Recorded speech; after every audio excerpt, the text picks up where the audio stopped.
Bienvenidos otra vez a este canal de estudios bíblicos. Parece mentira que estamos ya entrando a la última semana del año 2020. Año, por supuesto, muy convulsionado, muy complicado, que ha hecho sufrir prácticamente a todo el mundo y que no termina estos problemas, ¿verdad? Y vamos a comenzar el año 2021 también con problemas. Y yo estuve pensando en un momento interrumpir nuestro estudio de la Carta a los Romanos para tratar un tema sobre la Navidad. Pero finalmente pensé que justamente nos tocaba tratar un tema que es el increíble regalo de la justicia de Dios. Porque el mejor regalo que podíamos haber recibido nosotros en nuestra vida es eso que Dios nos ha dado por la fe puesta en Jesucristo. Su justicia, la justicia de Dios, como un regalo para cada uno de nosotros. Así que continuamos con nuestro estudio a los Romanos.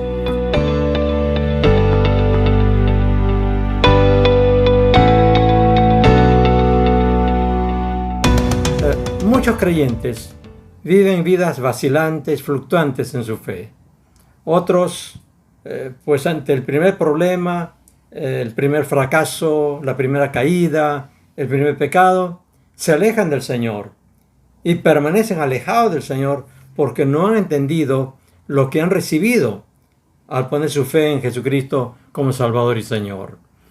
En una de las sesiones anteriores hemos visto cómo Pablo habla de la justicia de Dios en dos sentidos, porque la justicia de Dios puede tener dos direcciones. Por un lado, la justicia punitiva, la justicia castigadora, a la cual Pablo llama la ira de Dios.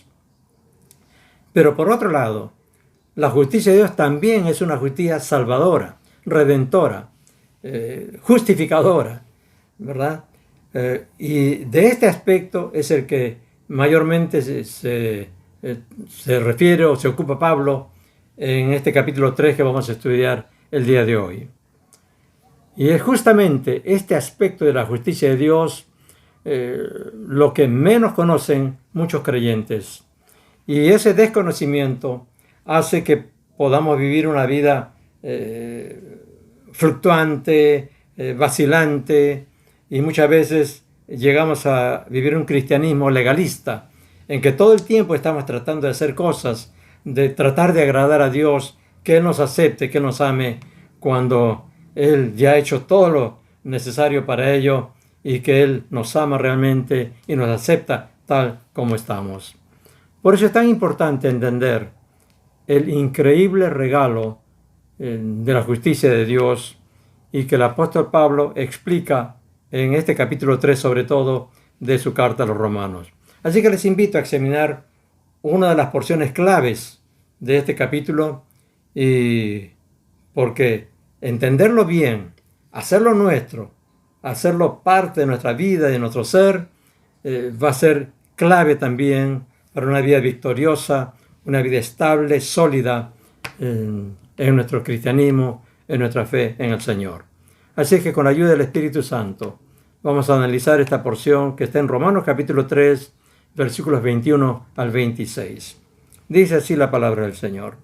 Pero ahora, aparte de la ley, se ha manifestado la justicia de Dios, testificada por la ley y por los profetas. La justicia de Dios por medio de la fe en Jesucristo para todos los que creen en Él, porque no hay diferencia. Por cuanto todos pecaron y están destituidos de la gloria de Dios, siendo justificados gratuitamente por su gracia mediante la redención que es en Cristo Jesús, a quien Dios puso como propiciación por medio de la fe en su sangre, para manifestar su justicia, a causa de haber pasado por alto en su paciencia los pecados pasados, con la mira de manifestar en este tiempo su justicia, a fin de que Él sea el justo y el que justifica al que es de la fe de Jesús. Ahora bien, es un pasaje un poquito extenso, pero por claridad didáctica vamos a alterar un poco el orden de este texto para su análisis. Vamos a comenzar con el versículo 23. Por cuanto todos pecaron y están destituidos de la gloria de Dios. Y este texto nos da nuestro primer punto, la triste realidad del ser humano, la triste realidad del ser humano. Ahora, esto es lo que ha venido diciendo o demostrando Pablo en los versículos anteriores, como por ejemplo el versículo 10 al 12, cuando él cita al Antiguo Testamento y él dice, como está escrito, no hay justo ni a uno, no hay quien entienda, no hay quien busque a Dios. Todos se desviaron, a unas se hicieron inútiles, no hay quien haga lo bueno, no hay ni siquiera uno. Pablo ha mostrado que tanto judíos como gentiles o como paganos eran culpables y que el juicio de Dios sobre todos ellos era un juicio justo. Por eso el énfasis en este capítulo es que todos pecaron y lo reafirma y lo reitera. No hay justo ni a uno, todos se desviaron, no hay quien haga lo bueno, ni siquiera uno. Y nos presenta pues un cuadro tan sombrío de la humanidad. Ahora, la Biblia es realista y trata los hechos y las cosas tal como son, sin disfrazarlas, sin maquillarlas. Y cuando describe al hombre en pecado, lo hace con compasión, con la intención de salvar. Describe la bajeza humana con la intención de poder luego elevarla. Pues bien, la triste realidad es que todos, como dice aquí en nuestro texto, están destituidos de la gloria de Dios. Destituidos de la gloria de Dios.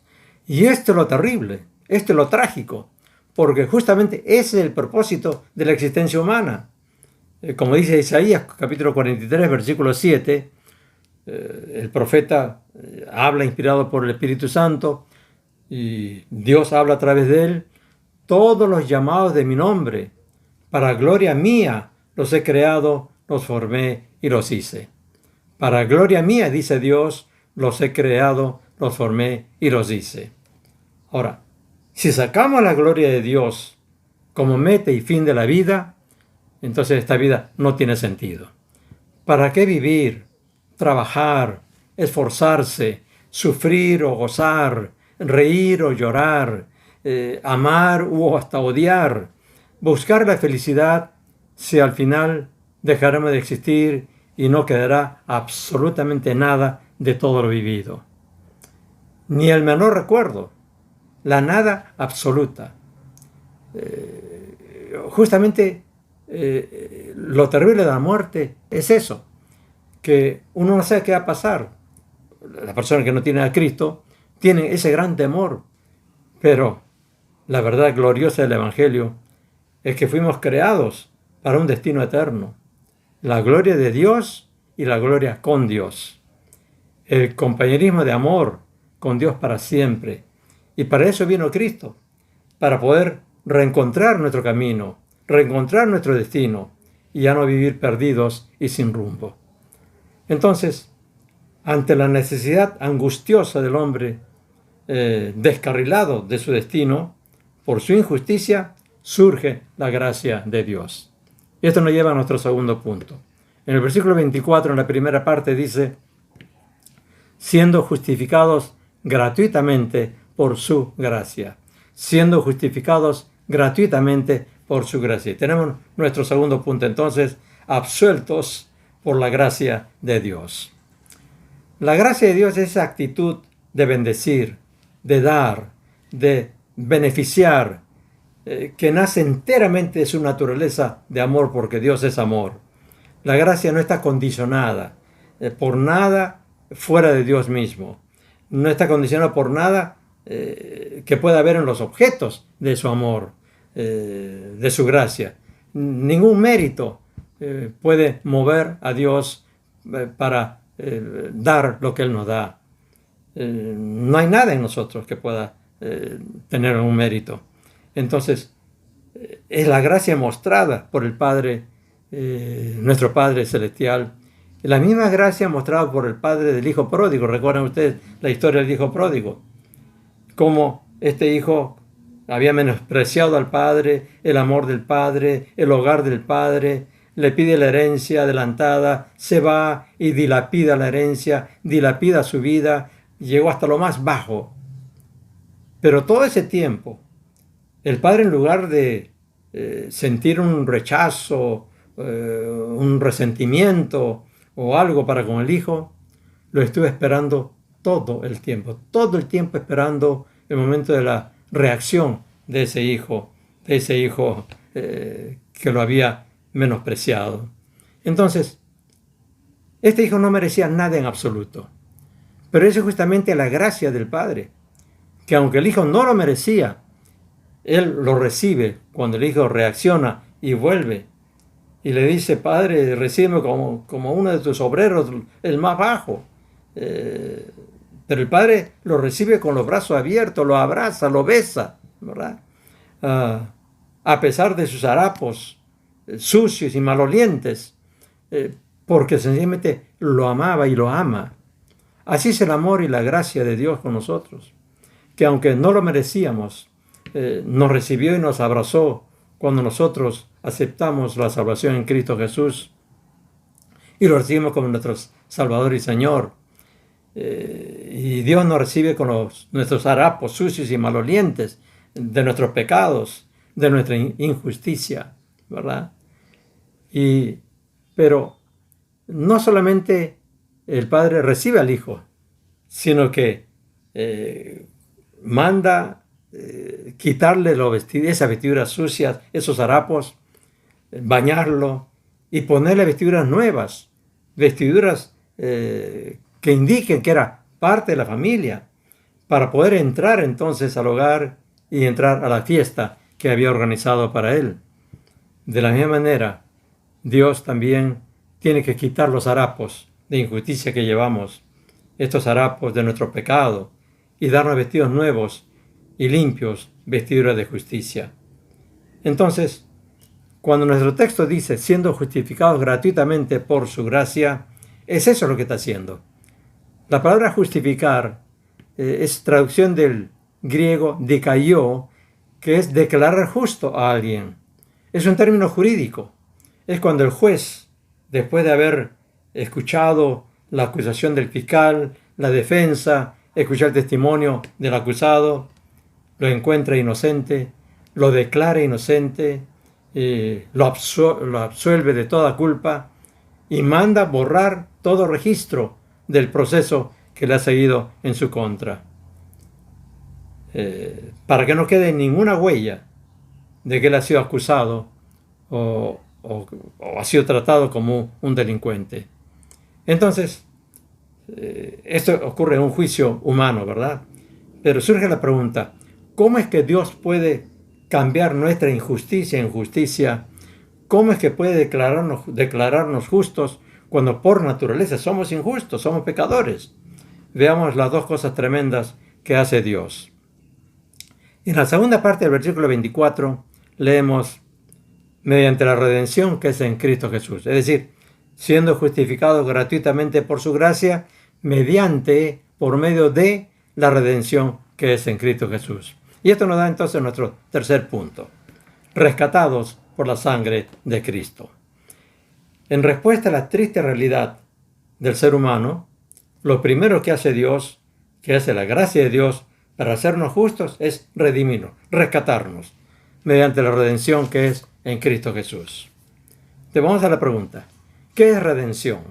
¿Qué es redimir? En el Antiguo Testamento, redimir era pagar el rescate por una propiedad a una persona.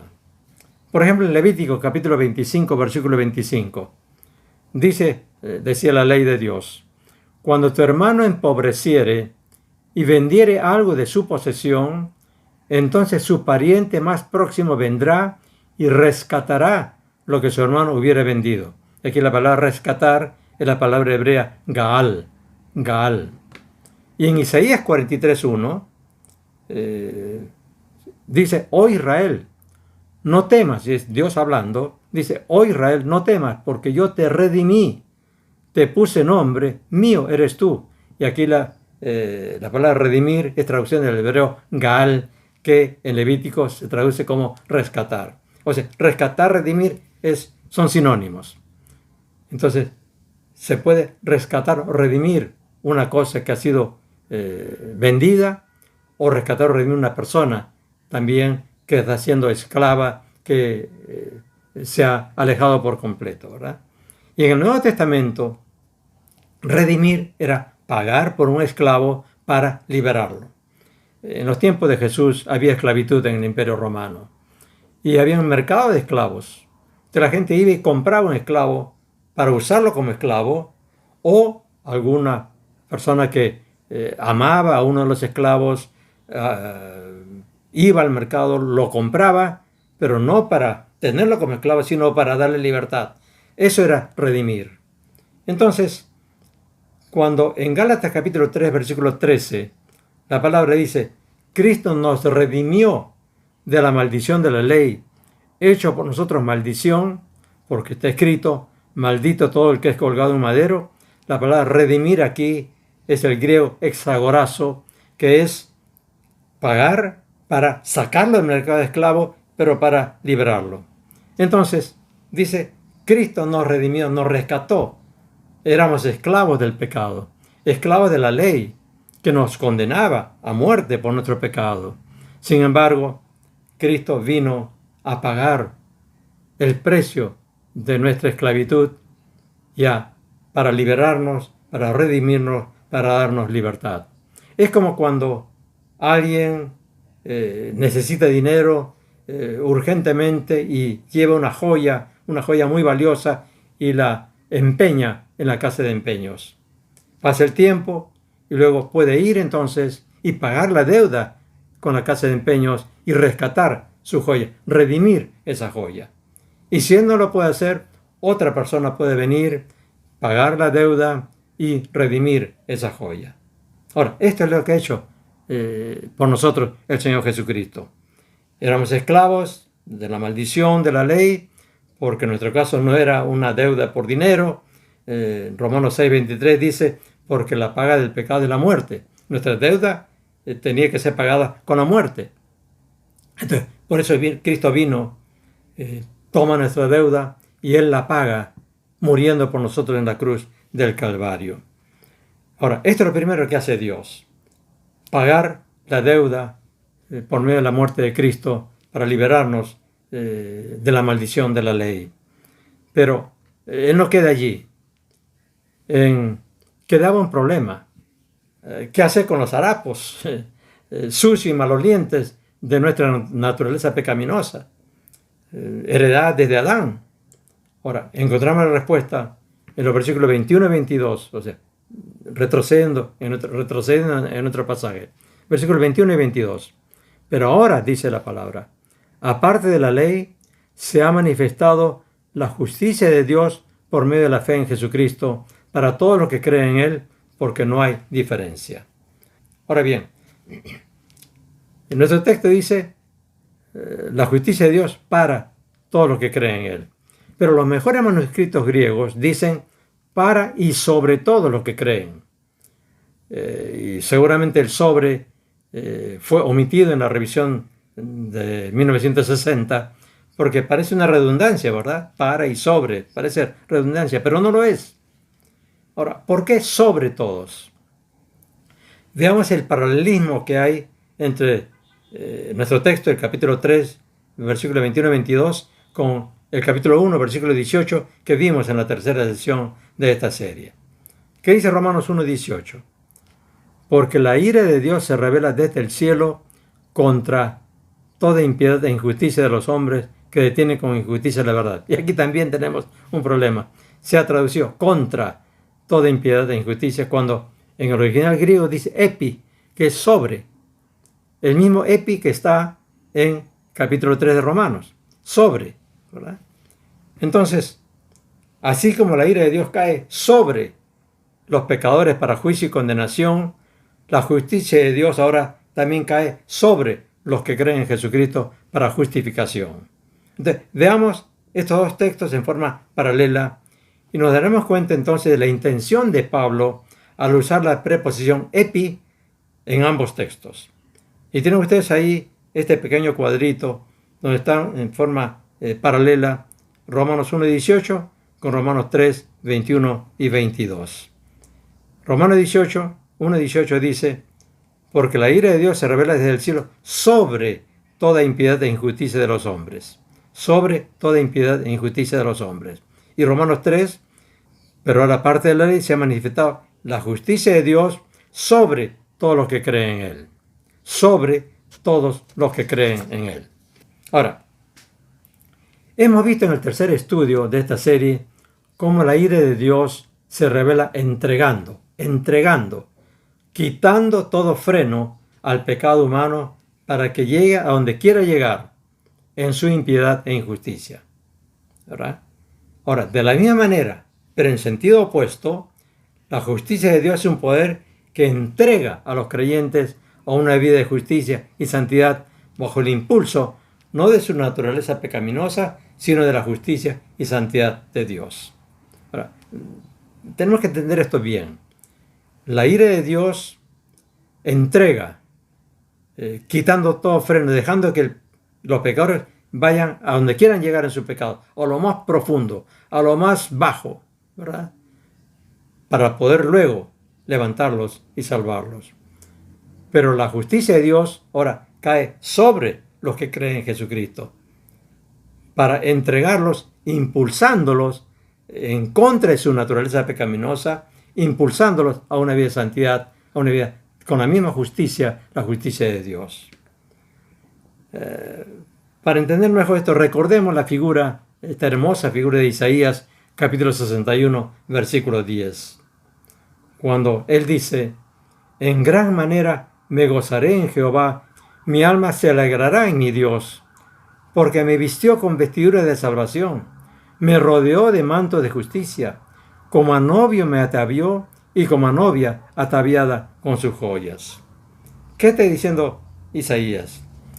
Que así como el padre del hijo pródigo mandó sacarles los harapos sucios y malolientes y ponerle vestiduras limpias y perfumadas, Dios cambia nuestros harapos por vestiduras blancas de salvación y por su manto resplandeciente de justicia. Este manto de justicia que Él pone sobre nosotros. Ese cambio de vestimenta es una ilustración gráfica de la obra del Espíritu Santo, que hace la gran diferencia, produce la gran transformación en nuestras vidas. Pensemos por un momento. ¿Cómo nos comportamos si un día estamos arreglando la casa, limpiando la casa, haciendo algunas reparaciones con ropa de trabajo, un overall, ¿verdad? Que ya está ajado, gastado por el trabajo, manchado quizá con pintura o con cosas que hemos encontrado en el trabajo, y estamos calzando unas zapatillas viejas porque tenemos que sentirnos cómodos para trabajar. Pues cuando estamos con esa clase de ropa, nos sentamos en cualquier lugar, hasta en el suelo, ¿verdad? No tenemos cuidado de, cuando tomamos el café o tomamos un helado, de manchar la ropa porque ya está sucia, ¿verdad? No tenemos problema. Pero, ¿cómo nos comportamos si en lugar de esa ropa de trabajo estamos con el mejor terno que tenemos, ¿verdad? Recién sacado de la lavandería, con una camisa nueva o una camisa lavada y planchada, impecable? Estamos con zapatos recién lustrados. ¿Cómo nos comportamos cuando estamos vestidos así? ¿Verdad que ya no lo hacemos como cuando estamos con ropa de trabajo? Ahora, si nos cuidamos, ya no vamos a sentar en el suelo. Más bien, si vamos a sentarnos en una silla, queremos ver, pasamos la mano por la silla primero para ver si está limpia, y ante la primera señal de que esté sucia, sacamos el pañuelo, lo limpiamos, ¿verdad?, antes de sentarnos. Y tomamos el café con todo cuidado para no ensuciar nuestra ropa, o cuando tomamos el helado, con más cuidado todavía. Es decir, nuestra vestimenta condiciona la manera en que nos comportamos. Pues el Señor nos ha vestido con vestiduras blancas, nos ha cubierto con un manto de justicia, nos ha rodeado con ese manto de su propia justicia. Entonces, eso nos impulsa, nos lleva a cuidarnos, a no manchar esas vestiduras con pecados, con una vida impropia. Esta es la forma en que podemos ilustrar lo que hace la justicia de Dios en nosotros. Otro pasaje del apóstol Pablo aclara aún más esta figura. En 2 Corintios capítulo 5, versículo 21, Pablo dice, al que no conoció pecado, por nosotros lo hizo pecado, hablando de Cristo, por supuesto, para que nosotros fuésemos hechos justicia de Dios en él. Repito, hablando de Cristo, al que no conoció pecado, por nosotros lo hizo pecado, para que nosotros fuésemos hechos justicia de Dios en él. Pablo está diciendo que Dios hizo el gran cambiazo. Al que no conoció pecado, lo hizo pecado por nosotros. Es decir, nos quitó los harapos sucios y malolientes y se los puso a su Hijo Jesucristo. Y Él murió con estos harapos en la cruz de Calvario. Para que nosotros, dice, fuésemos hechos justicia de Dios en Él. Es decir, sus vestiduras de justicia, su manto de justicia, nos los puso a nosotros, para que nosotros fuésemos hechos justicia de Dios en Él. Para que pudiésemos entrar dignamente en la familia y en la casa de Dios. Es el gran cambio que ha hecho Dios. Ese trueque que ha hecho Dios de nuestros harapos con el manto de justicia de Cristo. Y nos ha vestido con ese manto de justicia. Pero tomemos en cuenta que siempre será la justicia de Dios sobre nosotros. No es nuestra justicia. Nosotros en nuestra naturaleza seguimos siendo pecadores. Sigue habiendo injusticia en nuestra vida, en nuestra naturaleza misma. Pero la justicia de Dios puesta sobre nosotros, aplicada, esa declaración de que somos justos, esa declaración jurídica que nos declara ser justos, es algo que es esa vestidura, el manto puesto sobre nosotros. Y por eso, la gran consecuencia de este cambio, este trueque que hace Dios, es que ya no nos portamos bien para ser justos, para ser aceptados por Dios, sino que nos portamos bien porque Dios ya nos ha declarado justos, ha puesto su manto de justicia sobre nosotros para siempre. Y si por alguna razón, y esto es lo que tenemos que entender bien, amados hermanos y hermanas, y si por alguna razón hemos pecado y hemos manchado las vestiduras, no por ello Dios deja de considerarnos justos, porque el ser considerados justos por Dios no depende de nuestra conducta, sino de la justicia de Dios puesta sobre nosotros. Y siempre que sigamos unidos a Cristo por la fe, porque Él es nuestra justicia, y nos mantengamos sensibles al Espíritu Santo, Dios nos sigue considerando justos. Ahora, lo que debemos hacer, lo que tenemos que hacer, es si hemos pecado, inmediatamente es limpiar las manchas sobre esta vestidura, que es arrepentirnos, pedir perdón y recibir su perdón, rectificar y seguir adelante. Sin fluctuar en nuestra fe, puesto los ojos en Jesús, el autor y consumador de la fe. Y en todo caso, lo que va a hacer el Señor es disciplinarnos y aún castigarnos por amor a nosotros, como dice Hebreos capítulo 12, versículos 5 y 6. Hijo mío, no menosprecies la disciplina del Señor, ni desmayes cuando eres reprendido por Él, porque el Señor, al que ama, disciplina y azota a todo el que recibe por hijo. Entonces, si el Señor tiene que disciplinarnos porque estamos siendo rebeldes, estamos pecando contra Él, pues si somos disciplinados por el Señor, eso nos indica que nos sigue amando, que Él nos ama y seguimos y seguiremos siendo sus hijos por toda la eternidad y por eso nos disciplina, para que no sigamos descarrilados o alejados de su camino. Entonces, cuando entendemos esto, amados hermanos, entonces ya no vamos a fluctuar en nuestra fe. Si tenemos un problema, tenemos un fracaso, si caemos, no tenemos que seguir alejados de Dios, ocultarnos del Señor, pensando que Él ya dejó de amarnos y que Él está solamente con el garrote dispuesto a acabar con nosotros. No, Él nos ama y ya nos declaró justos para siempre. Y mientras estemos unidos a Cristo, Él es nuestra justicia ese manto sigue sobre nosotros. Y tenemos que sencillamente acercarnos a Él como el hijo pródigo regresó donde el Padre. Y el Padre lo estaba esperando todo el tiempo. Y lo recibió con los brazos, con un abrazo y un beso. Y mandó sacar esas vestiduras sucias, sus harapos, y ponerle ropa limpia, perfumada, y hizo fiesta por Él. Bueno, eso es lo que hace Dios con nosotros. Así es nuestra relación con el Señor. Y llegamos entonces a la conclusión de este estudio y de este mensaje. ¿Qué podemos concluir de todo lo que hemos visto? Sencillamente decir qué gozo y gratitud a Dios por nuestro Señor Jesucristo, que nos rescató, nos redimió de una muerte eterna, muriendo Él en nuestro lugar en la cruz del Calvario. Qué gozo y gratitud a Dios por haber sido absueltos, declarados justos para siempre, no por alguna justicia nuestra, porque no la tenemos, sino por la justicia de Cristo, la justicia de Dios aplicada, puesta sobre nosotros.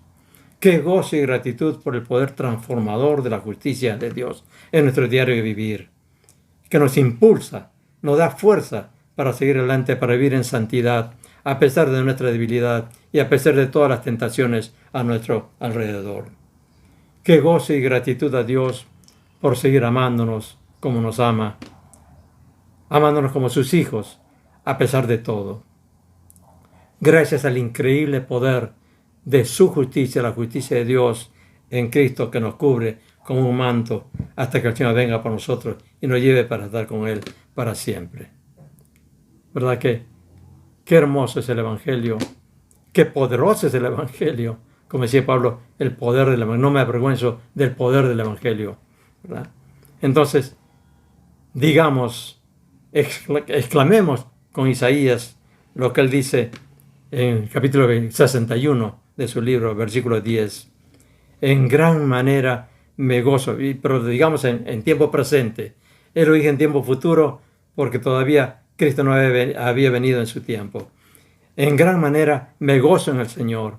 Mi alma se alegra en mi Dios, porque me vistió con vestidura de salvación, me rodeó de manto de justicia, como a novio me atavió y como a novia ataviada con sus joyas. Amén. Amén. Qué bueno es nuestro Dios, qué grande es nuestro Dios y qué increíble el regalo que nos ha hecho con esta justicia, con su justicia, la justicia de Dios en nuestra vida. Amén, hermanos. Y como ustedes están viendo este video pasada la Navidad, espero que hayan pasado una hermosa Navidad y demos gracias a Dios por ese regalo de su justicia que nos dio para siempre, ese manto de justicia con el cual nos ha rodeado a todos. Amén.